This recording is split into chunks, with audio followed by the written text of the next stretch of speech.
des bijoux qui s'attirent comme avant. Patrice Michaud. La construction et la rénovation te passionnent? Inscris-toi au programme de charpenterie d'une durée de 40 semaines offert en septembre au CCNB Campus de la Péninsule Acadienne. Tu pourras monter et assembler différentes structures de manière conforme au Code national du bâtiment. Les planchers, les escaliers, les toits, les façades et les cloisons n'auront plus de secret pour toi. Ça t'intéresse? Inscris-toi au www.ccnb.ca.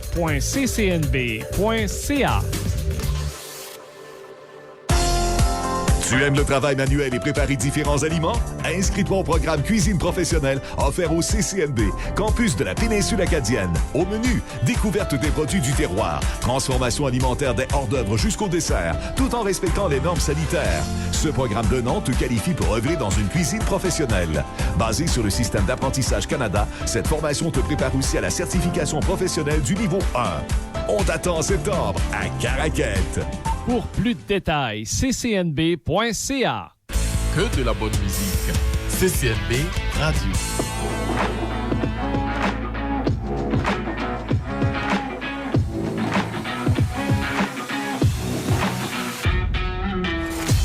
Bonjour et bienvenue à CCNB Radio Rock 103. Mon nom est Jean-Guy Landry. Je suis l'un des deux enseignants du programme Communication médiatique au CCNB Campus de la Péninsule Acadienne.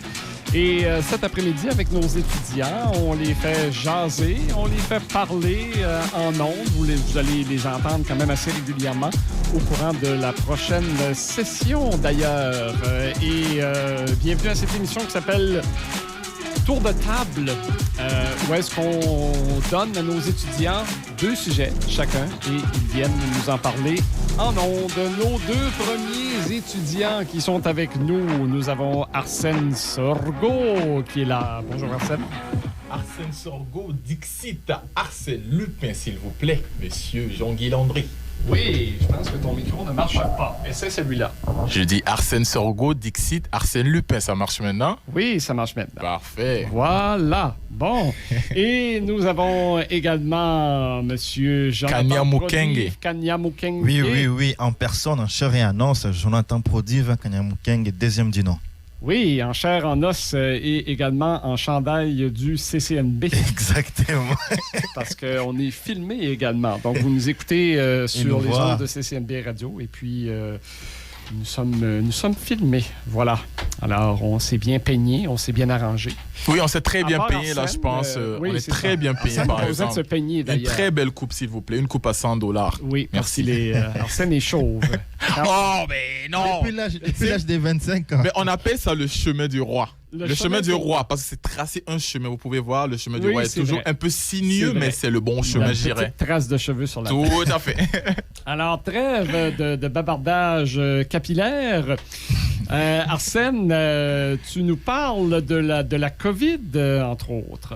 Oui, je vous parle. Aujourd'hui, c'est une rubrique santé, là, parce que c'est un cas qui est apparu. Le vérificateur général du Nouveau-Brunswick a constaté que les leçons tirées de la crise de la grippe H1N1, c'est un peu difficile à prononcer, de 2009 n'ont pas été intégrées ensuite au plan de lutte contre la pandémie de COVID-19 dans la province une dizaine d'années plus tard. Ce qui se passe, c'est que le rapport du vérificateur Paul Martin, publié jeudi, révèle que les rôles et les responsabilités des comités clés n'étaient pas toujours clairement définis ou plutôt documentés, bien que le gouvernement a réagi rapidement en prenant des mesures telles que la restriction des rassemblements et le port obligatoire du masque dans certains milieux. Les foyers de soins ont été les plus durement touchés par les infections à la COVID-19. Ça, c'est pas étranger parce que si vous constatez un peu dans les courbes, c'est qu'au niveau des foyers de soins, c'était vraiment les parties les plus touchées et les plus à risque, en fait, à cette pandémie plutôt. Il y a des visites qui ont été suspendues assez régulièrement. On a dû arrêter les visites en raison, justement, de cas trop nombreux de COVID-19 dans certains foyers de soins. Exactement. Et là, on rebondit parce que parmi les 358, tout à fait, parmi les 358 résidents du Nouveau-Brunswick décédés à cause de la pandémie jusqu'au 31 mars 2022, 90 résidaient dans des foyers de soins justement et un autre était un employé de ces établissements. Encore pour dire que c'était vraiment des zones à risque. Exact. Voilà. Merci beaucoup, Arsène. Je vous en prie, Jean-Guy. Et on va revenir avec toi un petit peu plus tard dans l'émission. Vous avez Tout deux à fait. sujets chacun. Tout à fait. La pêche au homard, c'est le sujet de notre ami Jonathan Prodive. Exactement. Et puis, pour la pêche au homard, on se dirige vers la Nouvelle-Écosse, là où le ministre de la Pêche de la Nouvelle-Écosse a l'intention d'augmenter $1 million d'amende maximale imposée aux personnes surprises en train de pêcher le homard hors saison. C'est strictement interdit. Steve Gregg, le ministre de la Nouvelle-Écosse, il a pris cette décision en raison des tensions croissantes concernant la pêche non autorisée au homard dans le sud-ouest de la province. Et puis, le gouvernement régit la vente des homards et l'amende maximale actuelle pour les contrevenants est de $100 000. Le ministre Gregg ajoute aussi et signale qu'il s'engage à appliquer une politique de tolérance zéro, donc il n'y aura pas de pitié là-dessus. Également aux pêcheurs qui vont se permettre d'aller pêcher peut-être la nuit ou pendant les moments qui n'est pas permis de pêcher le homard. Y aura-t-il par exemple un changement là-dessus, ou bien il y aura aussi des règlements ou une loi qui sera votée pour cette décision qui a été prise? Jonathan, toi qui es originaire de la République démocratique du Congo, oui. Est-ce que vous avez du homard chez vous? Non, on n'a pas du homard, mais on a quand même d'autres espèces aussi qui ne sont pas encore rendues ici. Est-ce que tu as déjà goûté du homard ici? Pas encore. Pas encore? Oui, pour être franc, par exemple, cette année, on a décidé de ne pas faire de Fox News, donc... Mais il a dit quelque chose qui est assez drôle, parce qu'il a dit que des espèces qui ne se sont pas encore rendues ici, espérons que d'ici l'année prochaine, les espèces se rendent jusqu'ici, là. Exactement. Exactement. Il y a toujours eu beaucoup plus de magie, comme il y a notre frère qui apporte d'autres produits africains au Nouveau-Brunswick à Caraquet, donc on espère que... Ça, c'est une autre information qu'on va diffuser plus tard.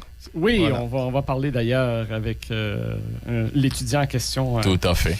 Petite pause musicale et l'émission Tour de table se poursuit.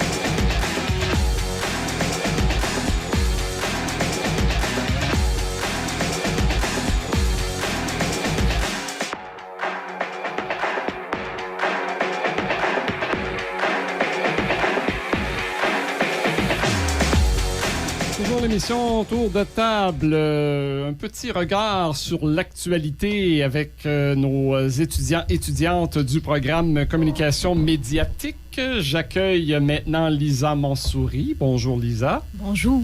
Passez un bel été? Oui. Oui? Bon, merci.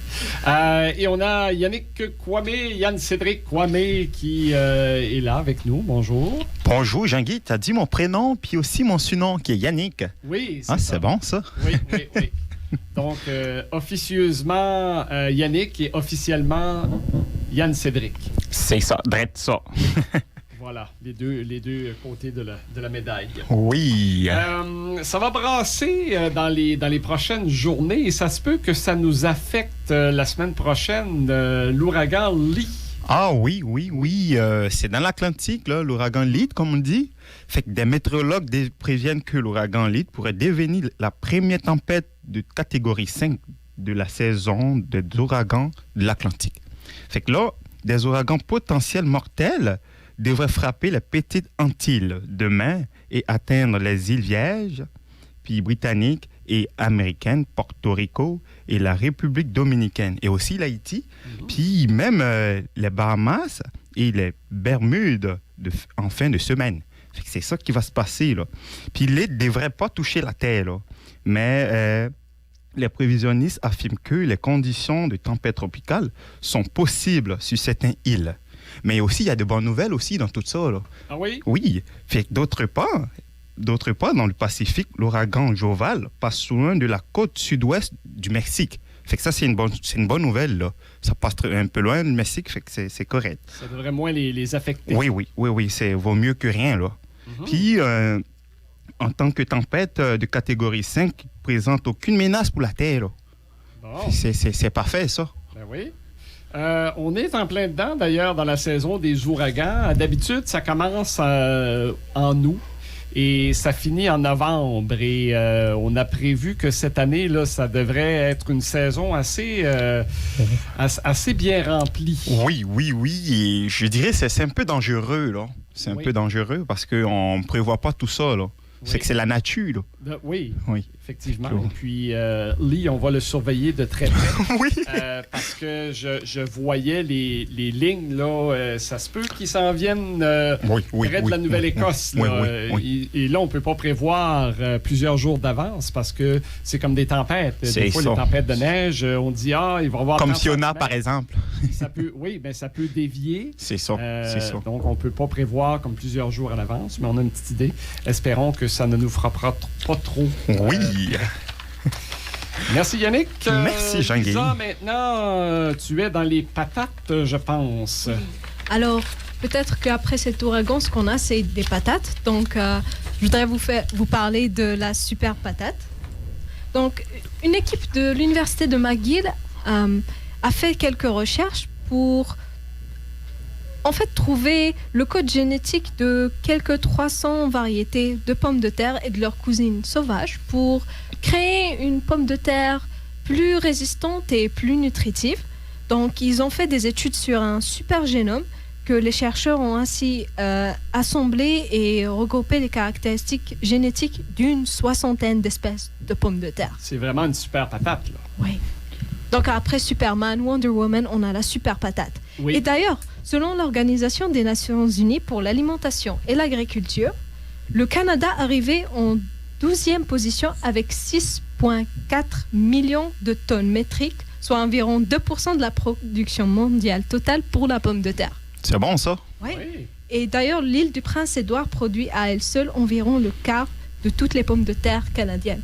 Donc, est-ce qu'on peut dire que l'île du Prince-Édouard, c'est l'île des patates? Oui, pourquoi pas? Oui, on cultive quand même pas mal de patates du Prince-Édouard. Le Nouveau-Brunswick est un assez gros producteur aussi de patates, mais plus dans l'ouest de la province, dans le bout de Heartland. C'est quoi la province là, qui est premier producteur là-dedans? Moi, je te dirais l'île du Prince-Édouard, parce que c'est un assez gros producteur, mais je ne suis la pas province 100%. de patates, alors ça sonne bien. Oui, c'est ça. Patates. Déjà, on a même IPE. Oh! Oui. Île de patates. Wow! Oui, c'est ça. L'île de patates. Oui. Bon, Oui. voilà. Merci à vous deux. Merci. Oui, Et, merci. vous reviendrez un peu plus tard dans l'émission Merveilleux. pour nous présenter vos sujets.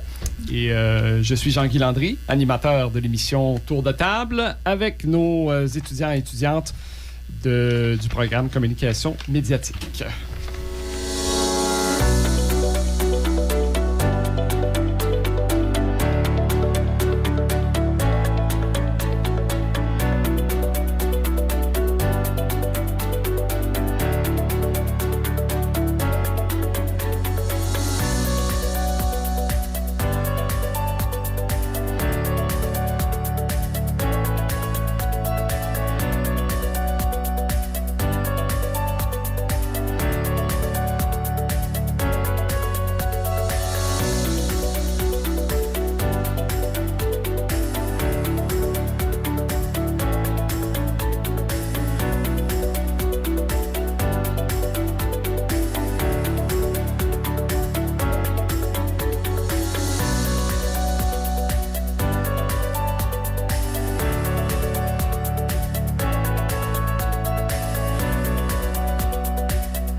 Avec nos étudiants du programme Communication médiatique, ils sont de retour. On joue à la chaise musicale aujourd'hui, Arsène et Jonathan. Jonathan, ton deuxième sujet à toi? Oui, mon deuxième sujet, aujourd'hui, on se dirige vers l'Ottawa, là où le taux de chômage s'est maintenu à 5,5% les mois derniers. Et selon les statistiques Canada, après avoir augmenté pendant plus de 3 mois consécutifs, l'emploi aussi a augmenté à 40 000 au Canada au mois d'août, mais cette croissance a été dépassée par la croissance démographique et les taux d'emploi aussi, qui illustrent la proportion de la population âgée de 15 ans ou plus. Mais les statistiques Canada précisent aussi que l'emploi a progressé les mois derniers chez les hommes et les femmes du principal groupe d'âge actif, les personnes âgées de 25 ans à 54 ans, alors que chez les jeunes âgés de 12 et 15 ans, il demeure stable. La croissance d'emploi du mois dernier est principalement attribuable aux services professionnels, scientifiques et techniques, et aussi à la construction, alors que des bases sont surtout enregistrées dans les services d'enseignement et dans la fabrication. Au Nouveau-Brunswick, dans notre province principalement, l'emploi a progressé en un mois de 1600. Mais les taux de chômage a bondi de 6,2% en juillet et 7,7% le mois dernier, donc c'est-à-dire au mois d'août. Voilà, et le taux de chômage, les statistiques qui sortent à chaque début du mois, habituellement, c'est le premier vendredi du mois, mais là, vu que le septembre a commencé vendredi dernier, oui. C'est aujourd'hui qu'on dévoile ces statistiques-là. Selon les statistiques Canada. Oui, et côté chiffres également, on a appris cette semaine que le taux de la Banque du Canada est resté à 5 %. Oui. C'est resté stable et ça fait longtemps que ça n'avait pas été stable parce qu'il a monté au courant de la dernière année assez régulièrement. Et puis, on espère que ça va rester stable jusqu'à la fin de l'année, par exemple. Oui, surtout pour les gens qui ont des hypothèques et des prêts, etc. À payer. Merci. Merci beaucoup, Jonathan. Oui. Arsène, le convoi de la liberté, c'était en février 2022. Et puis là, ça revient dans l'actualité. Il y a le procès, là, tout de suite. Là, Tout à fait, parce que c'est le 4e jour du procès criminel des organisateurs du convoi de la liberté. Et donc, Tamara Lich et Chris Barber, c'est vraiment les deux personnes qui sont accusées actuellement. Elles sont accusées d'avoir mené en fait un convoi de gros camions et d'autres véhicules à Ottawa l'année dernière, où ils sont restés pendant 3 semaines, une manifestation chaotique contre les restrictions liées à la COVID-19 et le gouvernement fédéral. Ce qu'il faut savoir, c'est que ce sont des accusations quand même qui sont assez graves, parce qu'elles sont accusées d'avoir conseillé à d'autres de commettre des méfaits, d'intimidation et d'entrave à la police. La couronne affirme que l'admissibilité de la page Facebook Freedom Convoy 2022 plutôt, comme preuve au procès, est la première étape pour prouver que les deux organisateurs ont conspiré ensemble et que les preuves contre l'un d'entre eux devraient s'appliquer aux deux. Ce qu'il faut savoir, c'est que d'abord, pour accuser une personne, il faut des preuves. Et ils ont laissé une trace virtuelle parce que c'est sur Facebook. Et ça se voit qu'il y a une page en fait qui se nomme Freedom Convoy. C'est très visible en fait. Et là, c'est déjà la première étape que les autorités ont utilisée contre ces personnes en fait. L'avocat de Madame Lich, Eric Granger, affirme que la couronne tente de présenter au tribunal 212 pages de preuves sur Facebook, y compris des messages qui n'ont été publiés ni par M. Barber ni par Madame Lich. Il plaide qu'il ne s'agit pas du procès du convoi de la liberté et que les preuves devraient se concentrer sur des actions des deux individus. Exact. Alors voilà pour ce sujet d'Arsène Sorgo. Merci, messieurs. Je vous en prie, Jean-Guy. Alors, l'émission Tour de table se poursuit dans les prochaines secondes avec Lisa et également Yannick.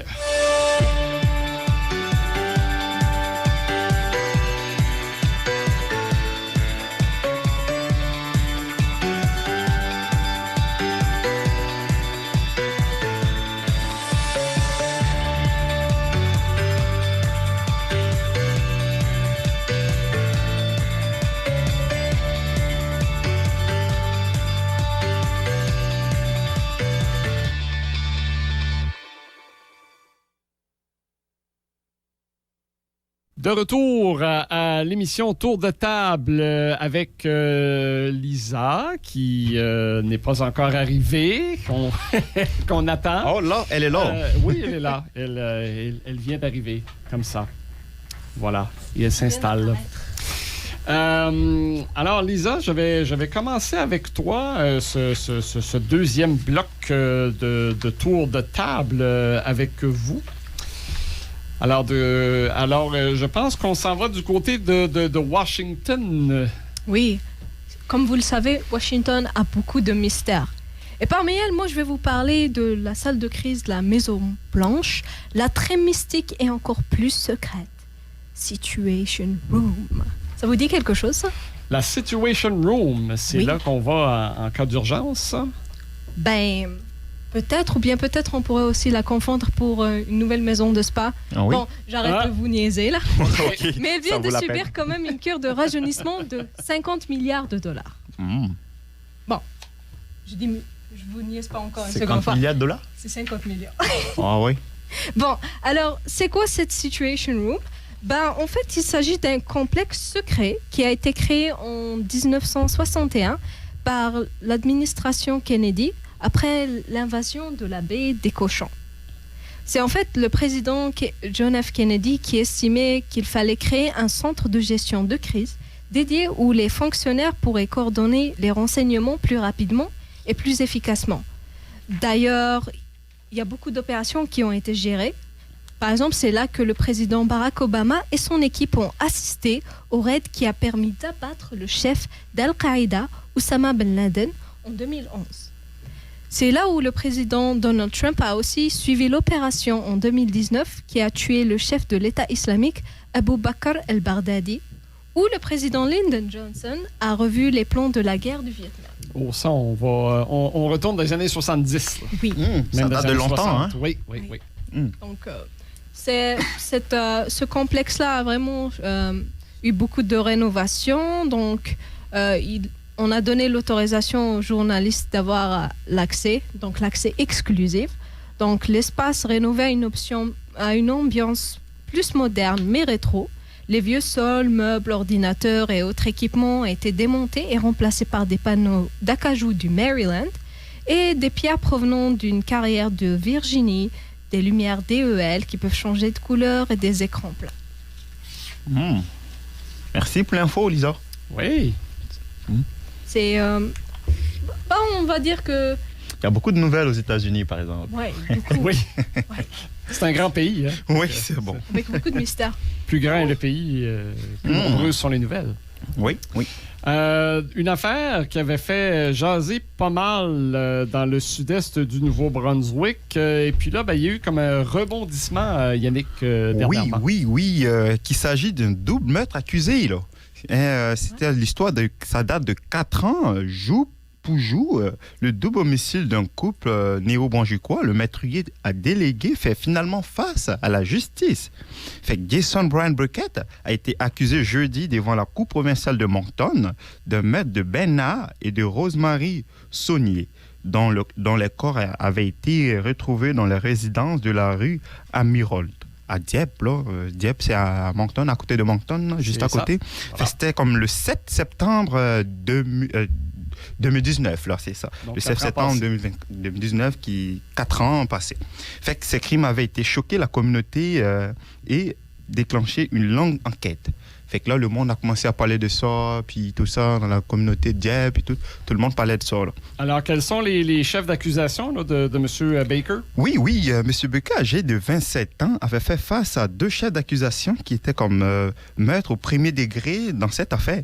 Il doit revenir devant le tribunal le 14 septembre pour répondre à ces accusations. Fait que c'est en cours, là. Fait que le 14, là, ça s'en vient. Fait qu'il va répondre à ça, puis suite à ça, on aura plus de nouvelles venant de lui, là. Fait que M. Burkett était déjà incarcéré dans l'attente d'une procédure judiciaire concernant plusieurs d'autres chefs d'accusations. Fait que là, d'ici le 14 septembre, on aura d'autres nouvelles venant de lui, là. Fait que là, on va en savoir plus. Voilà. C'est ça. Je veux que tu nous parles d'un petit quelque chose, Yannick, parce que tu n'es pas seulement étudiant au CCNB, tu es aussi, ma foi, un entrepreneur. Marché africain qui démarre, qui ouvre ses portes demain, IK Marché. Hey, merci Jean-Guy, tu me laisses aussi la possibilité de faire ma pub. C'est ce qui est apprécié.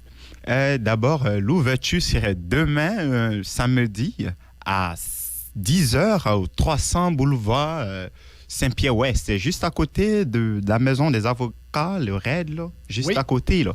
Fait que l'ouverture, il y aurait comme... je serai à la pâtisserie moi-même avec des habits de cuisine. Je vais cuisiner moi-même. Et puis, c'est sûr que vous allez apprécier ça. Je vais faire du barbecue. Et quant à ma blonde, elle va faire le richep avec du garba. Oui. C'est ça. Fait que D'ailleurs, là, ta blonde Jeanne d'Arc oui. est comme partenaire avec toi dans cette aventure-là. Là. Laisse-moi te dire que c'est ma boss. C'est ma boss. Bon, C'est ma boss. Donc, c'est ça pour demain. Il y aura pas mal de choses. Alors, vous êtes tous invités d'ailleurs. qu'est-ce qu'on va retrouver, entre autres, comme produit? Dans tous les nommer, là, mais le magasin, général. on va retrouver comme du poisson thon, du poisson tilapia, du poisson capitaine et puis de l'escargot. Ça, c'est de la pastille de viande. Et j'ai aussi du poulet dur. Ça s'appelle du poulet africain. Donc, il faut le faire bouillir pendant 30 minutes avant de le cuisiner. Sinon, c'est vraiment dur. Ah. C'est comme si tu mangeais une pintade. OK. C'est ça. Donc, entre autres, pour la viande, c'est ça. Et j'ai aussi des boîtes de graines et d'arachides et des boîtes de pas mal de choses. J'ai aussi l'huile rouge. Saviez-vous, c'est quoi l'huile rouge? Je n'ai aucune idée. OK. Là, je vais décrire l'huile rouge. OK. Mais vous connaissez quand même les palmiers, je pense. Oui. OK. Oui. Fait que les palmiers, là, c'est avec ça qu'on fait l'huile. Mm-hmm. OK. Fait que les palmiers ont des graines rouges. Et ces graines-là, on les pile. Puis suite à ça, on retire les huiles qui sont comme rouges. Fait que c'est ça, c'est beaucoup consommé en Afrique. Ben, disons, l'Afrique de l'Ouest. Fait que c'est ça. J'ai aussi du gombo. Connaissez-vous quand même le gombo? Je pense que Moi, je oui. connais le gumbo de la Louisiane, mais ça doit pas être la même chose. Si c'est vert, je dirais c'est pareil.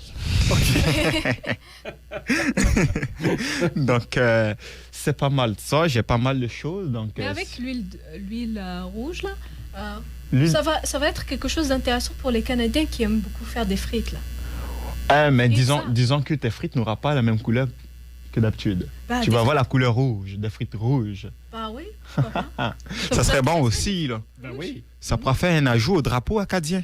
pourquoi pas? Oui. Ben oui. Oui. J'avais pas pensé, merci pour l'idée. De rien. Alors, si vous êtes dans la région de Caraquette, allez voir ça à partir de demain. Donc, le marché ICA. C'est ça, Ikamashi qui est intitulé de I, qui est Ibo, et Oui. K, qui est Kwame, qui est Alors- mon nom de famille, qui est aussi le nom de ma boss, Jeanne d'Arc. Voilà. Donc, allez. Je sais qu'il y a de plus en plus d'étudiants internationaux qui sont. Et la population locale aussi. Allez voir ça. Oui. Venez. Comment on dit ça? Venez-vous-en. Oui. Venez nous voir. C'est ça, venez nous voir. Pays de la Saguine. Oui. Merci. Merci, Jean-Guy. Merci. Alors, c'était l'émission Tour de table. Jean-Guy Landry, enseignant du programme Communication médiatique au CCNB, avec nos étudiants et étudiantes du programme qui étaient là cet après-midi. Vous allez les retrouver quand même assez souvent au courant de la prochaine session. La session On aura toujours notre voix dans les ondes de 103.3 FM. Voilà. La voix. Merci de nous sera- écouter. Merci. Et à la prochaine.